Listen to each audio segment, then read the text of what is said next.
Somebody got into something.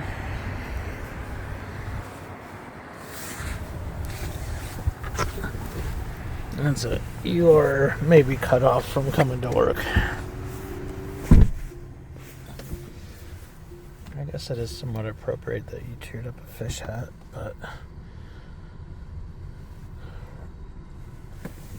way to go, Joey.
Stop sign bug.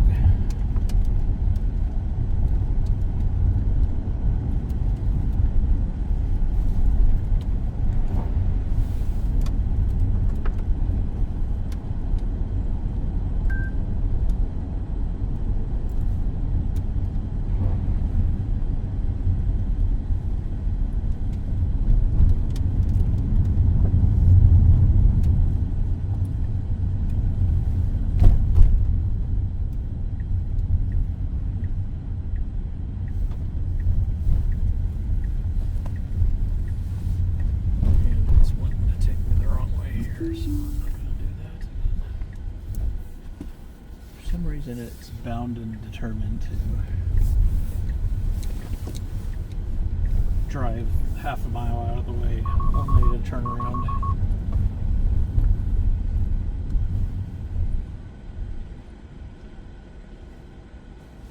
Like it really wants to go and get ice cream here, except it's not going to the ice cream place it's going.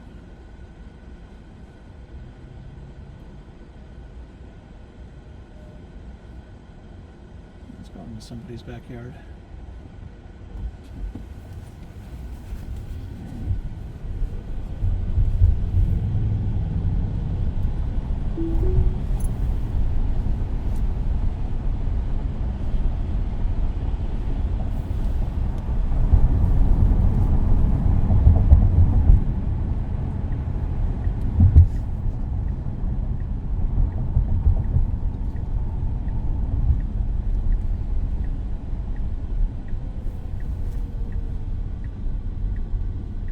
He has at his disposal here in year 9 of the Trump story is that this will impact people's lived realities.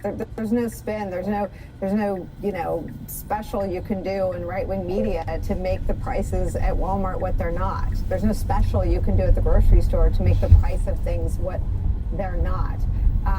And I want to bring into our conversation my colleague Vaughn Hilliard, who is sort of on this lived reality of Trump's policies for us today in Burlington, Iowa. Vaughn, what are you hearing?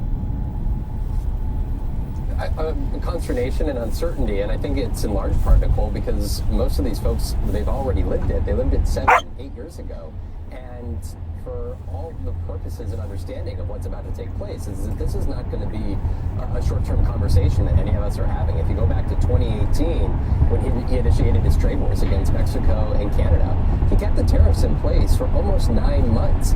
His trade war with China, those tariffs, those tit-for-tat tariffs, they stayed in place for 18 months. And the question was, to what means? To what was the end game in all of those negotiations? Because I was talking with Bob Hemesath up in Decorah, about 3 hours north from here. I was visiting him on his farm yesterday, and I've known him for a decade now, and I actually visited his farm there at the beginning of that first Trump administration trade war. And at the time, there was, you know, in his eyes, a justification for the tit-for-tat tariffs. With Canada and Mexico, he wanted a new NAFTA agreement. And when it came to China, there were the arguments that were being echoed that China wasn't taking enough U.S. goods, but also it was the Trump administration who was making the case that they were waging that trade war at the time for nearly 2 years because China was manipulating the markets. They were subsidizing and they were engaged in IP theft. Ultimately, after 18 months, the only concessions that they got out of China was an agreement, a phase 1 agreement, to buy about $100 billion extra worth of goods. China only ended up buying about half of what they agreed to, and none of the rest of the stuff, IP theft or state subsidized entities, none of that was ever addressed. And that is where I was talking with Farmer Bob. His concern was, it's not clear from the Trump administration what concessions they're looking for from the myriad of countries that you see on both of those lists there. And his concern is that they lost long-term export markets because of that first trade war that they still have not recovered. And it's not even the announcements, Nicole, that just came out from the Rose Garden, but it's the retaliatory tariffs that are expected to come out in the days ahead from the EU, China, Canada, that are directly going to impact the goods that they are producing in real time. In the weeks ahead, they're about to plant their seeds out here across the Midwest. And the question is, where is it going? I mean, Claire, look, where is it going is obviously a question that Donald Trump knew would be asked. As Vaughn said, he's been tracking these trials and tribulations and stress and anxiety and an inability to plan and an inability to have economic certainty for 10 years. The answer is he doesn't care. And unlike the cuts to the federal government, which he could get rid of Elon Musk and try to wiggle out of, the tariffs are all Trump. Yeah, they're all Trump, and he owns them. He's embraced them, and people are going to watch prices go up, and they're going to say, this isn't how this was supposed to work. And, you know, I really do think that Matt is right about this thing beginning to break. And if you look at yesterday, this got lost in everything that was going on, especially because my friend Corey was doing such an amazing job trying to do something different to break through. And I hope other senators follow his lead and find other things they can do to break through. But in the House, Mike Johnson got beat yesterday. Republicans broke with him on a rule to allow new mothers and fathers to vote by proxy. And we now have, it appears, 3 senators willing to vote with Tim Kaine tonight to say there is no emergency that allows these tariffs to be put in place by Trump vis-a-vis Canada. And the word is now that maybe McConnell's going to vote with him. In that case, J.D. Vance can't even break the tie. So you could have, as soon as tonight, you could have the Senate in a bipartisan way with Susan Collins, Rand Paul, Lisa Murkowski, and Mitch McConnell all saying that there is no fentanyl emergency with Canada. That's a ruse, that's a lie, and therefore Trump does not have the power to put these tariffs in place and certainly cannot enforce them. So stay tuned for that. That will be another shoe to drop along the lines that Matt was referring to. We should point out that the New York Times has also reported, since this has been underway, about a number of cameras filming this. Make no mistake, this event has been staged and filmed and produced to put out whatever version the White House plans to put out of all of this. My thanks to all of you for getting us through the hour. Matt Dowd, Claire McCaskill, the Reverend Al Sharpton, David Gura, and Vaughn Hilliard. Still ahead for us, another new low for some in the Republican Party, as thousands of federal workers are now out of work because of Donald Trump and the Trump administration. One senator telling a fired HHS employee he probably deserved it. But up next, we'll look at why Senator Cory Booker's marathon record-breaking speech matters so much right now. The next hour, Deadline White House continues after a quick break. Don't go anywhere.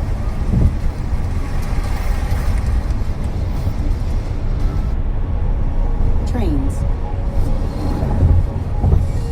Trains that use the power of Dell AI and Intel, clearing the way so you arrive exactly where you belong. 48% of Americans don't get enough magnesium, which is vital for bone, nerve, and muscle health. I recommend Qdol's magnesium glycinate. It's formulated for high absorption and is gentle on the stomach. Qdol, the brand I trust. Work. Play. Blink. Relief. Work. Play. Blink. Relief. The only 3-in-1 extended relief formula for dry eyes. Blink. Trains. Trains that use the power of Dell AI and Intel, clearing the way so you arrive exactly where you belong.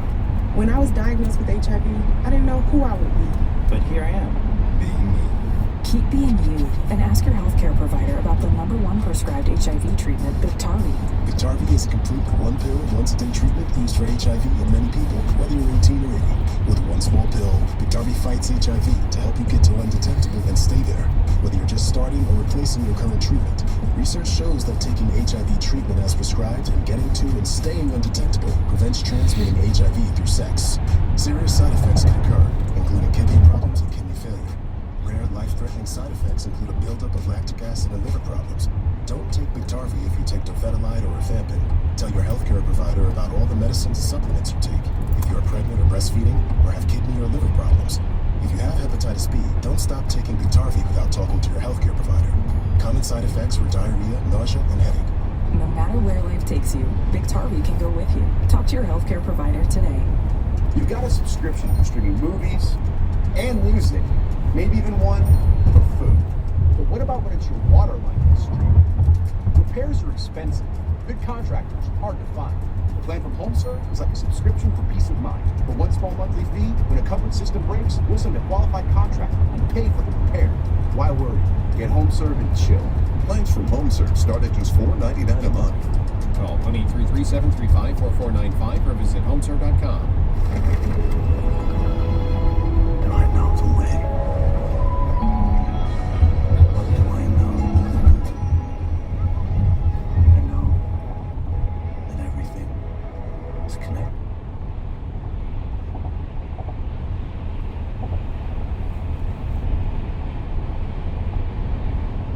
Senator Joe Manchin, a debt ceiling savior? Hello, everybody, and welcome to the conversation. I'm David Schuster. Good to have you on board today. As the Republican-led U.S. House pushes the United States closer and closer into a default, an intriguing new player has emerged who seems to perhaps have an answer in terms of raising the debt ceiling. It is West Virginia Senator Joe Manchin. He says that he has had conversations with Republican House Speaker Kevin McCarthy, and that McCarthy has assured him that cuts to Social Security and Medicare are not conditions for raising the debt ceiling and avoiding a default. Can Manchin be believed?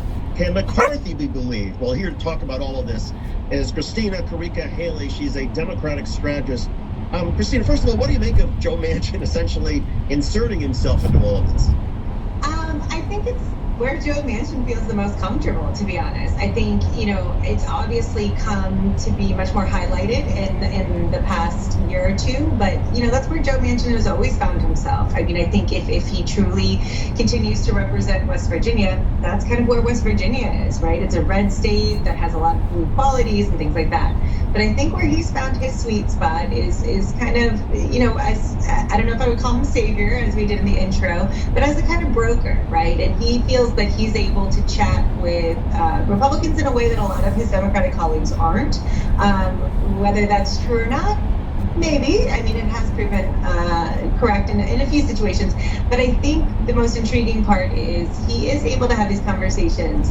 However, if he keeps going back, like with the Inflation Reduction Act, et cetera, and voting with the Democrats, I wonder how long, how short his leash with the Republicans is going to get.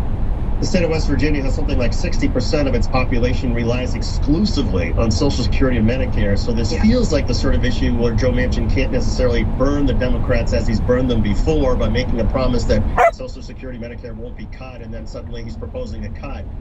But again, is that something that coming out of the mouth of Joe Manchin that Democrats can trust? I honestly think that specifically just related to Medicare and Medicaid, because of the population in the state, that is something you can trust. Unless, he comes out and makes his decision, which I hope it's not, before the debt ceiling is solved, because he said, at the end of February, the governor of West Virginia, I believe, is going to be making his decision about running, and thus will force Manchin to make a decision. Now, if he decides that's run, he can make a lot of interesting decisions, and it doesn't matter the percentage of West Virginians who benefit or don't from it. I don't see Joe Manchin doing that way. There's one thing to be said. He's burned both Democrats and Republicans, but he's always seemingly done right by the West Virginian people. You mentioned Joe Manchin's political future. He's up for re-election in 2024. He hasn't really indicated what he's going to do about a Senate re-election. The other part of it, in terms of the trust with this equation, is whether or not Joe Manchin can trust what the Republican House Speaker Kevin McCarthy is telling him because they don't have a president that comforts them. They have a president that talks down to them, that lies about the services that they rely on. What is this? It is not normal. It is not normal. This is America. How can the most powerful people in our land not comfort others, not tell them they have nothing to fear but fear itself, not tell them to have malice towards none, but have charity towards all? What kind of man is in our White House that makes fun of the disabled, who lies so much that the fact checkers lose count, that minimizes the pain and the suffering? Where you have cabinet secretaries that are billionaires themselves, that say, if my mom misses a Social Security check, but if somebody else complains about it, they're probably a fraudster. These people are not fraudsters. They're hurting. They're afraid. They're worried. For God's sake, this is America. You can't lead the people if you can't love the people. I didn't know how much we needed to hear that. It's where we start the hour with Democratic Senator Sheldon Whitehouse of Rhode Island. Tell me what you thought watching your colleague do that. Corey, every once in a while, can just deliver an incredible moment. I happened to be in the Judiciary Committee when Kendra Brown Jackson was being just pilloried. Just vile, repeat accusations, scorn, contempt, all the stuff Corey's talking about, pouring on her from the Republican murderer's row that was set up to try to humiliate and degrade her. And then the questioning came to Corey. And you could he rose to that moment. This is like the short form. It didn't take 25 hours. He probably had 7 minutes. But you could see the room lighten up. You could see the nominee, now Justice Jackson's spirits lift. He met that moment and the mood of that moment in such a wonderful, soulful, engaged way. And, the night before last, he kind of did that for 25 hours. So, way to go, Corey. Did he change how you feel about what Democrats can do in the minority? Well, I've been kind of at this for a while now. I know. So, swinging away. Battleship White House has been after these creepy billionaire bastards for a long time. So, I kind of been ready. We sailed in worse weather, and Corey's speech certainly gave me optimism that while we're sailing through worse weather, there's sunshine on the other side of it. Churchill used to talk about in the dark days when England was being tormented by Hitler, if we do these things, we'll get to broad and sunlit uplands, broad and sunlit uplands. And in his own way, Corey showed the broad and sunlit uplands of the real American character and called us back to that. And I think that was the real value of it. But as you know, our battleship has been in this battle for a long time now, so no big changes for me personally, but I do think that sense of uplift and possibility was really special. But you have to have had the conversations in the last 30 hours that I've had. I mean, I run into people who I don't think sit and consume as much cable news, right, as you or I do, who know what Cory Booker was doing, who said, do you know how I can find his number to call him and thank him? I mean, something happened outside of the Senate chamber in the country. Totally. I think he's up to like 350 million likes on TikTok. And we had just helped him get on TikTok the previous day. So he lit the place up. So yeah, this had a huge effect across the country.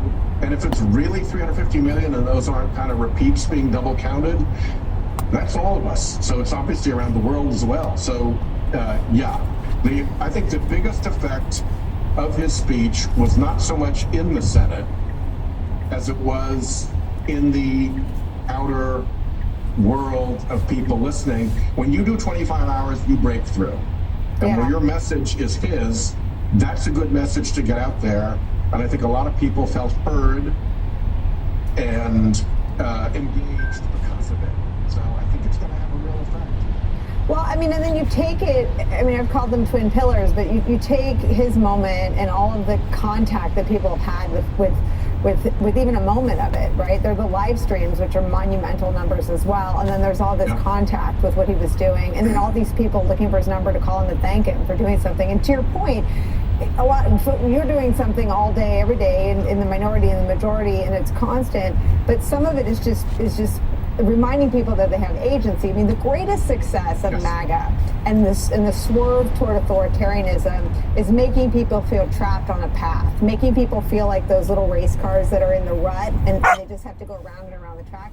That is its greatest accomplishment. Because I'm fixated on the law firms that keep going in and bending. Paul Weiss, the firm that represented the country's most powerful and prominent Democrats, to go in there on bended knee, offer to do $40 million of pro bono work. Like Trump's not a philanthropist. I don't even know what that means.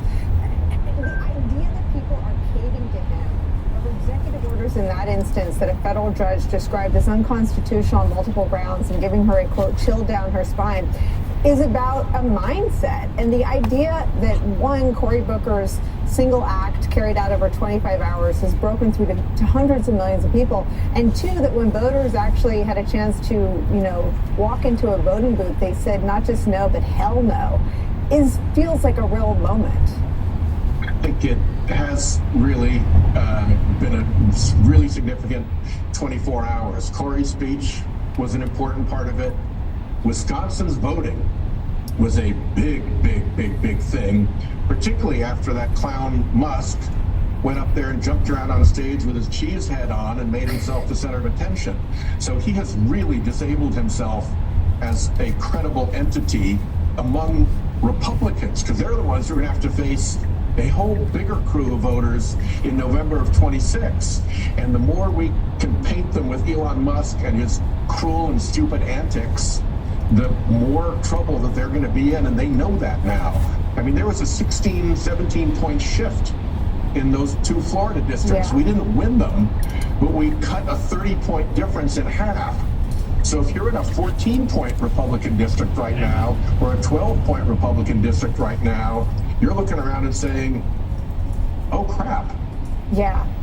I mean, I made the point earlier, if there wasn't such a fire hose of news, we would all be fixated on that margin in Florida, right? Two races that Democrats lost, but where they have the margin, and there'd be maps all over the place. And this is our era, right? We should have these maps up of exactly that category of people who won by 14 points or less, because they're all now target races. I mean, the entire political landscape in the country for the midterms has cataclysmically changed for the Republican Party. What do Democrats do And to they keep know their it. and they know it? But how do you keep the the foot on the pedal? I think, our themes have consistently been chaos and incompetence. And boy, did we get a signal gate demonstration of chaos and incompetence that is unforgettable on that. And it's been costs.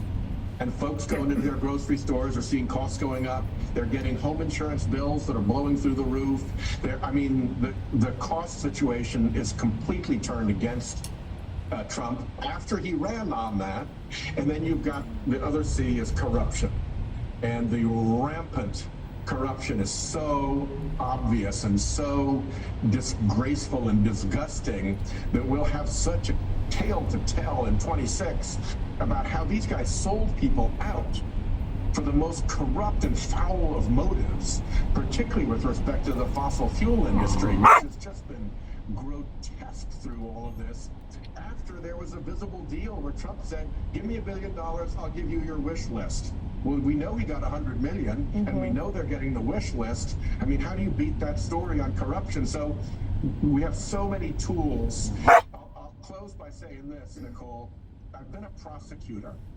And when you're a prosecutor, something bad happens that is sudden and violent. A smash and grab of a store window, a woman assaulted in an alley, a stabbing in somebody's home.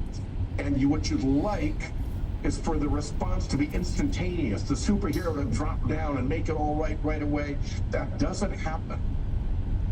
But with a little bit of time and with a little bit of skill, the prosecutor makes the case. And when you get before the jury and you can lay out the whole case of the foul misdeeds that were done and get the verdict, you may not have got it as quick as you'd like, but you get it. And 2026 is our jury, and we will have the evidence to get that verdict.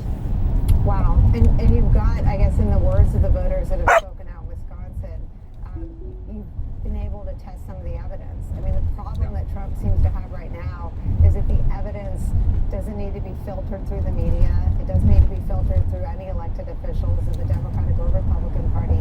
It is lived. I mean, the corruption, to your point, is in front of their faces. They're not trying to hide it this time. The incompetence is everywhere you look. Every person that has a phone has a group chat and knows what they have done.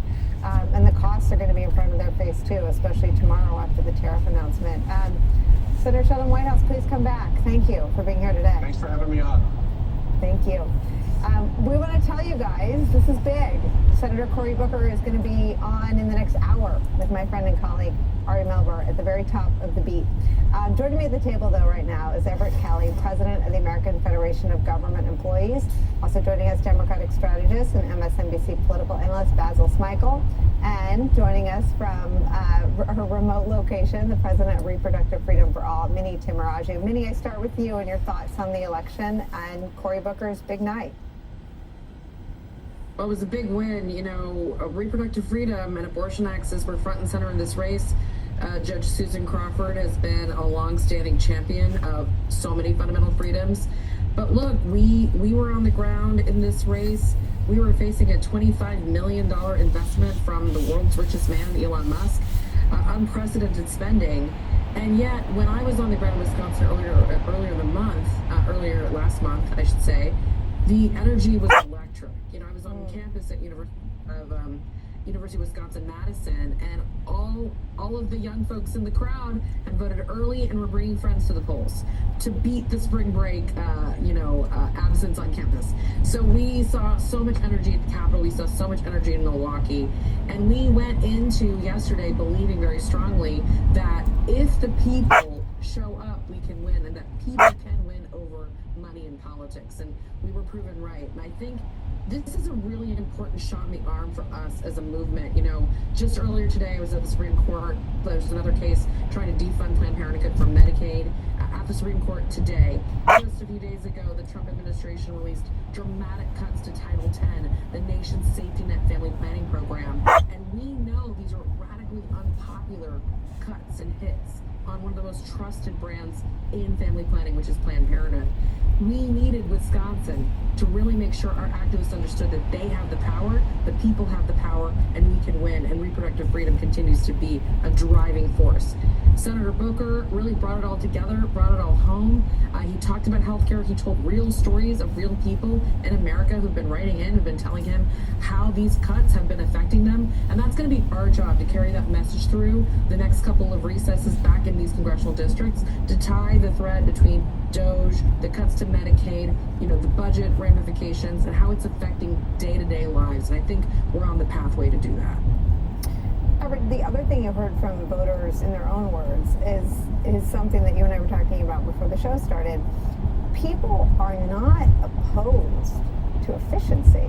And the people who want it the most are the actual federal workers who are the most burdened and slowed down by inefficiencies. But people understand that what Elon Musk and Donald Trump are doing is not about efficiency. Absolutely. And I've said this from the very beginning. If you really want efficiency, talk to the employees that do this work every single day. They'll lead you to efficiency. They want to streamline and do what's best for the American taxpayer. Look, they work for the American people every single day, and they want to make sure that they deliver the best service that they can deliver, make sure that it's on time and that is everything that they need. So this is exactly right. Efficiency is what we want to offer. What do you think now that we have sort of the first reaction from some real live voters in Florida and Wisconsin? Well, I tell you, I go back to something Senator Whitehouse said about Corey's speech yesterday, and I was on air watching it happen live, and when he got over that 25-hour mark, I got teary-eyed, and I consume this for a living, and I got teary-eyed because it was heroic, it was emotive, and you know what? It says to the country that as far as people will go to abrogate, to suppress your rights, we will go a step further. And that's such an important point, because I do think that that's what's playing out. That played out in Wisconsin. I think it played out in Florida. And I think it plays out every time a group of workers that gets fired, that gets let go, that gets pushed aside, they go back to court and say, no, we're not going to tolerate this, right? So I do think it sort of enlivens that ecosystem, right? Not just what happened in the Senate chamber, but everything outside, to get people to a place to say, you know what, we've got to go further. We can't sort of just sit on our laurels and sit on our haunches and watch this happen to others. We've got to actually take a step and have that agency that you're talking about. Yeah, I think and that's, we've got the headlines from all over this, the psychological benefit of reminding people, and Chris Hayes said this on election, I think we still live in a democracy for now. And everything that every single person does matters. I don't think that we're at a point where nothing matters. I think we're at the point where everything matters, and there's so much that I think people are overwhelmed by how much is happening.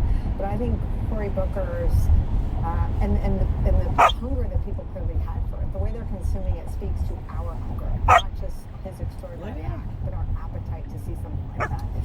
I think those two things play into each other are really important. No one's going anywhere. We have so much more to get to. When we come back, voters rejecting bigly, as Trump might say, the Trump-Musk agenda. They're angry about the things we're talking about, the reckless and indiscriminate way that Elon Musk has slashed and burned the federal government and the federal workforce. The latest layoffs eliminating key positions in healthcare, including Alzheimer's research. A Republican senator telling a fired HHS worker to his face, he, quote, probably deserved it. We'll show that to you next. Also ahead, legendary journalist, writer, editor Graydon Carter, Canadian-born and bred on the upside-down world that we're living in, with Donald Trump, someone who's covered for decades, tries to make enemies out of some of America's closest friends.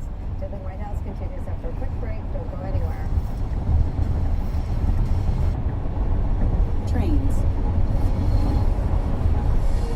Trains that use the power of Dell AI and Intel, clearing the way so you arrive exactly where you belong. Wearing regular shoes feels this cramped. But glide step, wide fit, hands-free Skechers slip-ins feel like this. The Skechers slip-ins just step in, no bending down, no touching my shoes. Try wide fit Skechers slip-ins.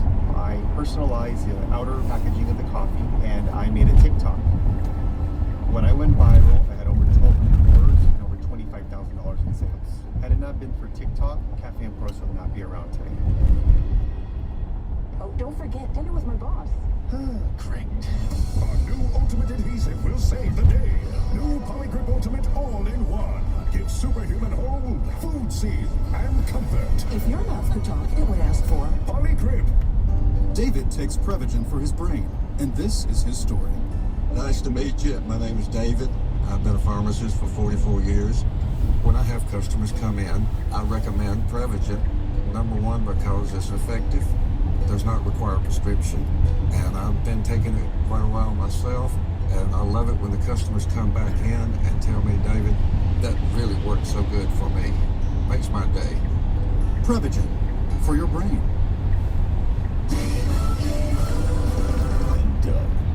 You'll be back! Emus can't help people customize and save hundreds on car insurance with Liberty Mutual! You're just a flightless bird! No, he's a dreamer, Frank.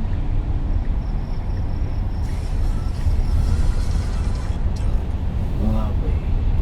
That bird really made it. Only pay for what you need. AI can turn your lights on. Lights on. And drive your car. And even write your kid's essay. But AI ain't gonna fix your broken water line or pay for the big repair bill. Having a plan from HomeServe offers real solutions. And when a covered system breaks, we'll send a qualified contractor and pay for the repair. There's nothing artificial about the peace of mind you get with a plan from HomeServe. Getting one is quite intelligent. Plans from HomeServe start at just $4.99 a month. Call 1-833-812-1903 or visit homeserve.com. Inflation and economic uncertainty have affected all of us. But if you have a structured settlement or annuity, J.G. Wentworth can help you get a lump sum of cash. Report navigation bug. Wentworth has helped individuals get over $290 million in the past year alone. So why live month to month in these uncertain economic times? Call J.G. Wentworth today at 877-CASH-NOW and get the cash you need now from your structured settlement. Call now. Stay up to date on the biggest issues of the day with the MSNBC Daily newsletter. Each morning, you'll get analysis by experts you trust, video highlights from your favorite shows, previews of our podcasts and documentaries, plus written perspectives from the newsmakers themselves. Sign up for MSNBC Daily at msnbc.com. Hi, I was a worker at HHS. I was fired illegally on February 14th. There are many people who are not getting social service programs, especially people with disabilities. Are you going to do anything to stop what's happening? I deserved it? I deserved it. Wow. Yeah, that's great to hear. Why did I deserve it? Because you seem like a clown. Wow. I'm not saying I was good at political messaging, but I did spend some time in political messaging, and a fired public servant is not someone I would ever advise any elected official of any political party to describe as a, quote, clown. But that was a Republican senator named Jim Banks, calling a fired HHS worker a, quote, clown. That happened on the same day that R.F. Kennedy Jr.'s Health and Human Services Department laid off nearly 10,000 employees, with employees at the Centers for Disease Control, the Food and Drug Administration, and the National Institutes of Health, NIH, hit hardest. Officials are calling it a brain drain of scientists and researchers, people who are working on things like HIV prevention and treatment and Alzheimer's research. Those are the people that Senator Banks thinks are clowns and, quote, deserve to be fired because they are, quote, clowns. It is that level of, I don't even know what we call it, political incompetence, personal callousness, and indifference, which might help explain last night's results in Wisconsin, after Elon Musk, who is the face of those callous mass firings, made the judicial election there a complete referendum about himself. Just ask him. Everett, Basil, and Minnie are all back. Basil, where do Democrats go from here?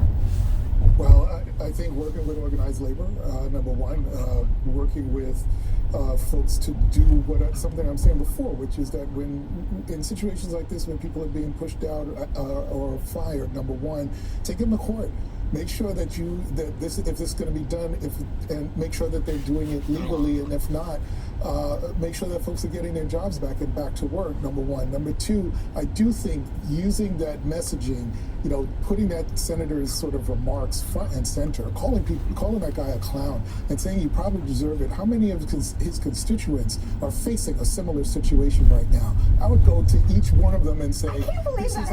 I'm not shocked anymore. Can I say that again? I'm never shocked. I'm never shocked. And I'd read the who does video. that? Can I say, let's play that one more time. This is. Hi, I was a worker at HHS. I was fired illegally on February 14th. There are many people who are not getting social service programs, especially people with disabilities. Are you going to do anything to stop what's happening? I deserved it. I deserved it. Wow. Yeah, that's great to hear. Why did I deserve it? Because you seem like a clown. It's despicable. I can't imagine any elected official ever doing something like that to someone who could be a constituent, let alone, just on camera and going to work in the hallowed halls of our government. I mean, it's unimaginable. And I think Democrats need to call that behavior out and make sure they pin it to every single Republican who has cheered Elon Musk for this kind of fun. But I also think about pipeline. This is critically important. I remember doing some work for the Clinton Foundation and them talking about making HIV not a fatal illness but a chronic disease, and the way you get there is by the research. The way you get there is making sure you invest in medication and information exchange. When you see the closing of, or the starving of USAID, when you see the laying off of these tens of thousands of workers, these are the least ideological people in government. Even though the Trump administration points to them as ideological, they're not. These are folks whose work is rooted in research and objectivity, and you're going to get rid of them. So what do you have left? You lose that not only the brain drain, but you lose an entire pipeline of researchers, people that would normally go into this work because they want to save the world. They care about service, and now you're telling them there is no place for you. Yeah. I read the firings have been opposed by more judges who have said that they are fine.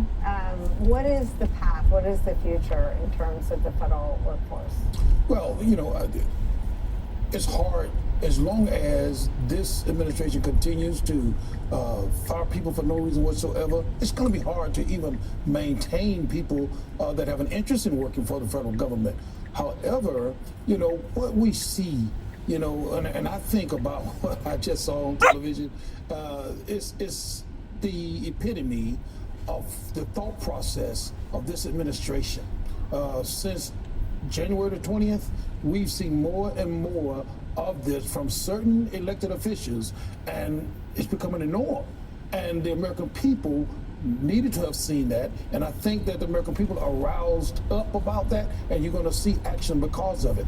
But as far as the federal workforce, we are here, and we're here to stay. AFGE is going to represent every member that's wrongfully terminated. We're going to take the administration to court, and we're going to get judges that's going to stand up for what's right, because right always wins, in my opinion. I am a man of faith. I believe that right wins. You're going to get more and more judges to tell this administration why you lie, why you can't tell the truth, and the American people, they're getting that. Minnie, you are doing this work. Minnie, let me give you this update from social media. Banks has made his profile picture on Elon Musk's platform a screen grab from the video. So he's proud to call a federal employee of HHS a, quote, clown who, quote, deserved to be fired. I wonder what his constituents think about cuts in government services. This is the Trumpification of politics, right? These guys think they can shout off one-liners insulting their constituents and get away with it because the president does this. This is presidential behavior now. The truth of the matter is, they cannot get away with Donald Trump. What Donald Trump gets away with it. We're seeing it in these town hall meetings. We're seeing it on the ground. But I think the other critical piece of this campaign that we have to run collectively, Democrats and their allies, with our brothers and sisters in labor, is to explain in plain terms to the American people what resources they're being deprived of, what skill sets they will no longer be able to take advantage of because of these cuts to HHS. So, for example, I got an email earlier today from a supporter in California saying that someone she loves was laid off from HHS, and she was a reproductive technology researcher and scientist, literally responsible for the science and technology behind IVF. Meanwhile, Donald Trump claims to be the fertilization president, Nicole. So look, when people can't get their cancer research, when people cannot get their Social Security checks, when people are not getting their IRS refunds, we've got to blow that up and be in the streets. And we have to explain to people that's what the federal government, that's what federal workers do for you. Robert Kelly, Basil Michael, Minnie Timaraji, thank you all for having this conversation with us. When we come back, there is bombshell new news about just how frequently Donald Trump's national security team used Signal group chats to discuss global crises and hotspots. It turns out the Signal chat about Yemen that Jeffrey Goldberg of The Atlantic was in on was far from an isolated incident. We'll bring you that new reporting next. Trains. Trains that use the power of Dell AI and Intel, clearing the way so you arrive exactly where you belong. As a cardiologist, when I put my patients on a statin to reduce cholesterol, I also tell them it can deplete their CoQ10 levels. I recommend taking Cunol CoQ10. Cunol has 3 times better absorption than regular CoQ10. Cunol, the brand I trust. Lawmakers are trying to shut down Planned Parenthood. The health care of more than 2 million people is at stake. Our right to basic reproductive health care is being stolen from us. Planned Parenthood believes everyone deserves health care. It's a human right. Future generations are beginning to lose the rights we fought for. The rights for ourselves, our kids, and our grandkids. Gone, just like that. I can't believe this is the world we live in. We're almost back, babe. You gotta sit down. Our own bodies. Last year, politicians in 47 states introduced bills that would block people from getting the sexual and reproductive care they need. Where does it end? Planned Parenthood fights for you every day, but we need your support now more than ever. Visit this website, call, or scan the code on your screen with your $19 monthly gift. Help us win the fight for the constitutional right to control our own bodies. Truly, like if Planned Parenthood had not stepped in, I would not be here today. They saved my life. Your support is urgent. Our rights and the rights of future generations are at risk, and lives are at risk. And that's why we have to keep fighting in every state, everywhere. Donate $19 a month or whatever you can afford, and you'll help us fight against laws that block care and take away our rights. We fight to make sure everyone and anyone can get the care they need. But we need your help, and there's never been a more urgent time to join. So go online, call, or scan this code now. Sign up with your monthly gift today, and we'll send you this Care No Matter What t-shirt. It is your right to have safe health care. That's it. We won't give up, and we won't back down. We need you now more than ever. Go online, call, or scan right now. Do you have a life insurance policy you no longer need? Now you can sell your policy, even a term policy, for an immediate cash payment. Call Coventry Direct to learn more. We thought we had planned carefully for our retirement. But we quickly realized we needed a way to supplement our income. Our friends sold their policy to help pay their medical bills. 10 miles, 9 miles. We'd be selling our policy to help with our retirement. I'm skeptical. So I did some research and called Coventry Direct. They explained life insurance is a valuable asset that can be sold. We learned we could sell all of our policy or keep part of it with no future payments. Who knew? We sold our policy. Now we can relax and enjoy our retirement as we had planned. If you have $100,000 or more of life insurance, you may qualify to sell your policy. Don't cancel or let your policy lapse without finding out what it's worth. Visit CoventryDirect.com to find out if your policy qualifies, or call 1-800-513-7100. Coventry Direct, redefining insurance. Breaking late this afternoon, yet another instance of the iceberg phenomenon of a Trump administration scandal being much more extensive and far-reaching than originally understood to be.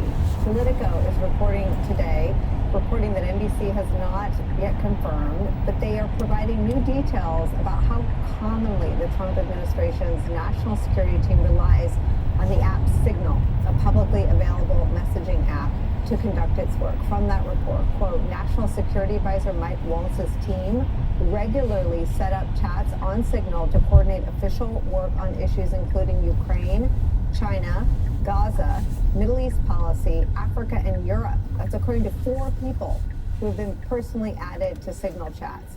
2 of the people said they were in or have direct knowledge of at least 20 such chats. 20.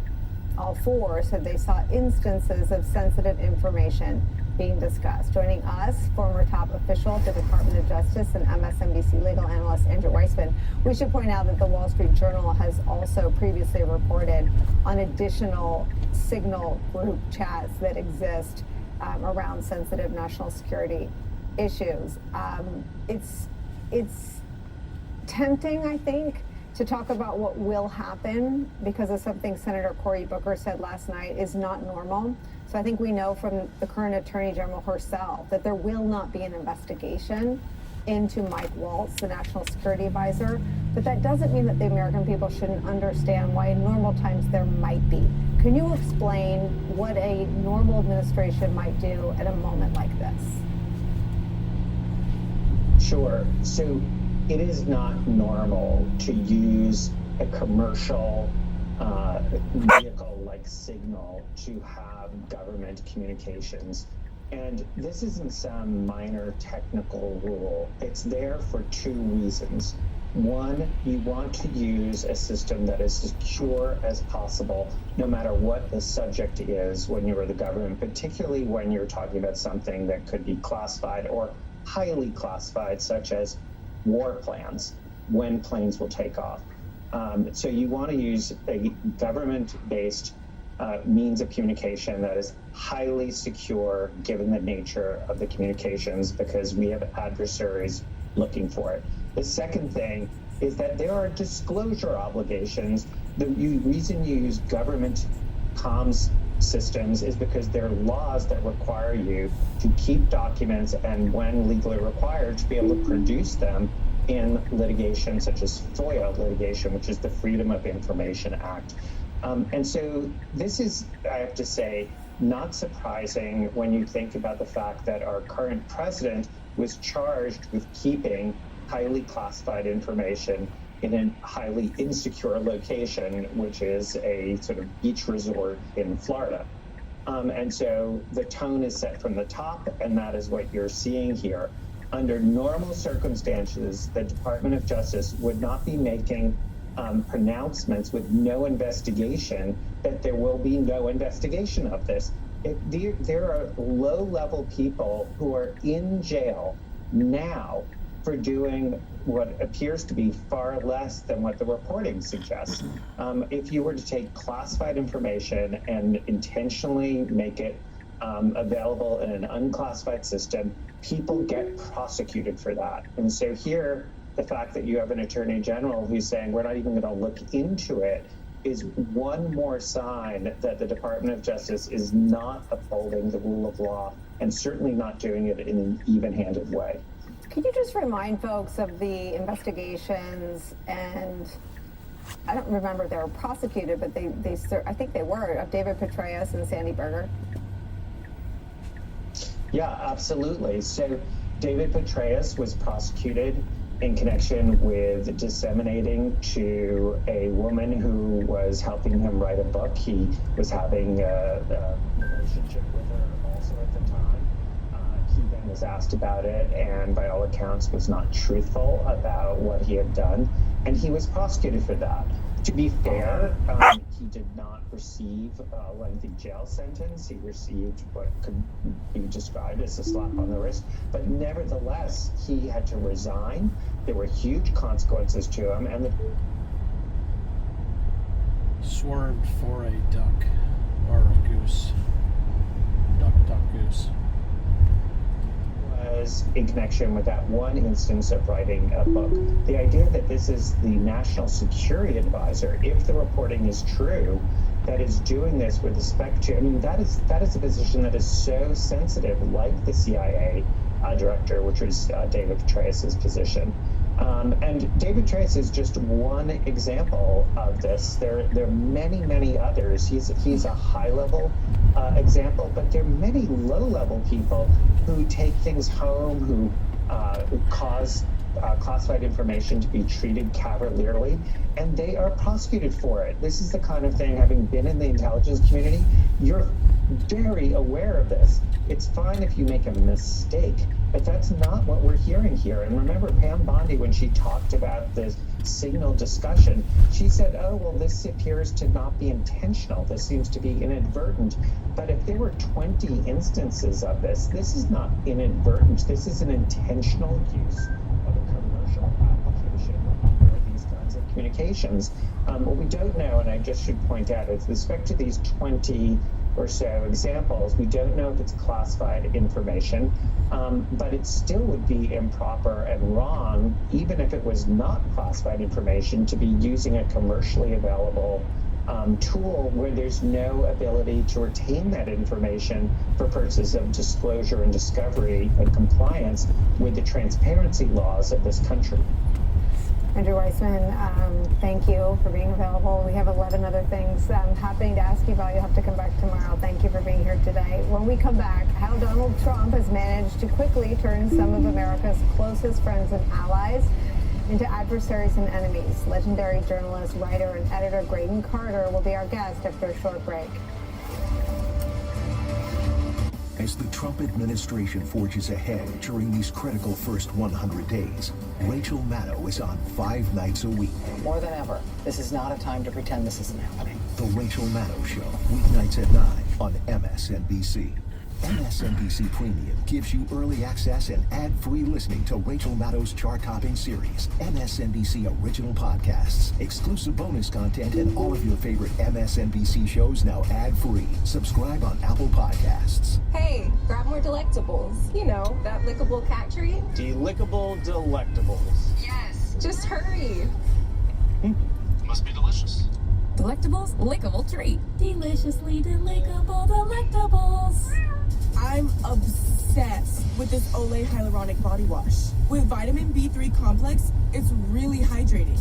My skin is visibly improved. Look at the Olay difference. It's Olay Hyaluronic Body Wash and Lotion. Sail through the heart of historic cities and unforgettable scenery with Viking. Unpack once and get closer to iconic landmarks, local life, and cultural treasures. Because when you experience Europe on a Viking longship, you'll spend less time getting there and more time being there. Viking, exploring the world in comfort. Oh, Kenny, what the? Is it your constipation with belly pain again? Oh, relax. I'm future you. Future me? Our doctor figured it out. The symptoms keep coming back because it's IBS-C. He said Linzess could help you get ahead of it. Come on, Kenny. What do you say? Yes. Get ahead of your IBS-C with Linzess. Linzess is not a laxative. It's a once-daily pill that helps you get ahead of your symptoms. It's proven to help you have more frequent and complete bowel movements and helps relieve overall abdominal symptoms, belly pain, discomfort, and bloating. Do not give Linzess to children less than 2. It may harm them. Do not take Linzess if you have a bowel blockage. Get immediate help if you develop unusual or severe stomach pain, especially with bloody or black stools. The most common side effect is diarrhea, sometimes severe. If it's severe, stop taking Linzess and call your doctor right away. Other side effects include gas, stomach area pain, and swelling. Imagine, what could relief from IBS-C mean for you? Talk to your doctor and say yes to Linzess. Learn how Appy and Ironwood can help you save. You won't pull into the house. Business doesn't just power businesses. They help turn them into logistics mastery, supply chain transforming, seamlessly restocking, frictionless paying, hook-and-bowl ordering, cyber securing. You're free. Mobile access granting, data managing. Almost. Welcome to the worlding modern businesses. Powering the engine of modern business, Comcast Business.